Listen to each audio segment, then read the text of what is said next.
My Infomaven project was inspired by my own feelings while browsing through Facebook. Sometimes I love Facebook when I see myself tagged in a cool picture or I stumble upon an interesting video or article. However, there are many times when Facebook makes me sad. Seeing other people constantly enjoying their lives is not healthy for one's well-being because you develop a sense of envy. Facebook is populated with these types of pictures because everyone wants to look their best on social media to convey a satisfying life. Posting a sad picture of yourself does not do any justice. According to the technology dystopia theory, Facebook and other forms of technology are damaging to human culture. They limit our ability to communicate in person through online supplements. Rather than explore how communication breaks down, I was curious about what emotional state we are left in after scrolling down our newsfeed. A social network that is used by billions of people may be a cause of depression without us even realizing it. In my opinion, the most dangerous part of Facebook is how young kids are now becoming members earlier and earlier. At a time where kids should be learning the fundamentals of socialization with their peers, instead they are passively looking at what others are doing. Facebook for adults is not as burdensome because hopefully they already have the social skills which they need. Narcissism comes from our reception with passive reinforcement in the form of likes and hearts. Of course, this reinforcement does not yield true long-term happiness, but it gives us a sense of short-term confidence. Unfortunately, a lot of the media is run by the elites, limiting the voice of the people. This was demonstrated during the Arab Spring, which was initially seen as a success of social media, but was shown to be controlled disproportionately by the elites in the media. Cyberbullying is popular in high school because kids are most confident bullying people not in person. Privacy is clearly an issue because nothing on the internet disappears. In addition, we are not completely in control of how we are depicted online.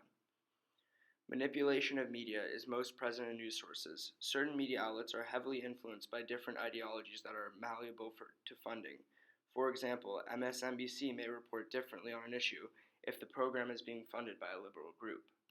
ISIS is known for using social media to promote their efforts. They publicly make threats on Twitter and Facebook in order for their voices to be heard around the world. They use English to recruit members from the US. The following video showing a young ISIS member beheading a Syrian soldier went viral, attracting members. Facebook is full of pictures of our friends interacting, and naturally, we are not always included. This type of interaction leads to FOMO because we see how much fun all of our friends are having while we are sitting at home on Facebook. Sometimes these pictures can be useful for updates on people's lives, but they also lead us to wish we were included. This enforces the fact that Facebook leads to FOMO and envy. Seeing a vacation photo leads to the thought train that I am doing something wrong because I am not on vacation, but my Facebook friend is. A big issue with social media is that we spend more time consuming than producing. Most of the time, I am passively viewing pictures and posts rather than contributing my own, which will lead to positive reinforcement. Once again, users experience envy. We get so caught up in what others are doing that we forget to spend time for ourselves. The more people used Facebook, the more their satisfaction in life declined.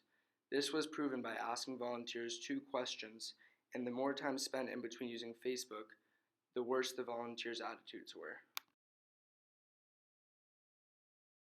How does Facebook make you feel? Facebook makes me feel very up to date. I can see what's happening with people around me, and I can also see what's happening with like my friends and family that are not with me here at school. So that's pretty cool. Okay, and how does this picture make you feel? It makes me feel pretty happy and warm, but also very jealous of wherever they are. It's very cold here. So I guess at times it allows me to, I find it helpful because it allows me to see what some of my friends are doing. Sometimes it gives me FOMO if I'm not out. Sometimes, Alright, how does this picture make you feel? Imagine you saw this posted on Facebook. I'll be like, that person's probably having a good time. They're probably on vacation. The personal memoir allows me to give my own insight on what Facebook makes me feel. The following subjects surface the most and stir the most emotion. I feel like this person respects my picture. Overall, a good feeling. I now feel indebted to like their picture to return the favor. The way that protests have raised awareness has evolved. This is an easy way to get attention and allows others to respond with their opinions. Facebook serves as an online space for debate, allowing a variety of people to participate.